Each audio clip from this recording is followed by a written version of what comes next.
Hello, my name is Kevin from JBH. Today I'm going to introduce a very powerful connectors that allow you to connect two joysticks.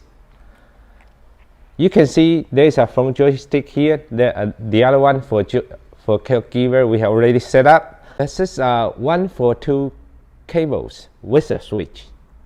The shorter side of the cable that you can connect to the lower parts of the controller.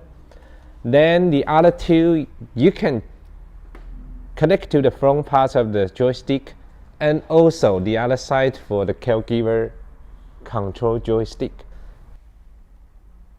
We can touch the switch here that allow us to have control at the front joystick. Switch back that allow us to have Caregiver control from the back.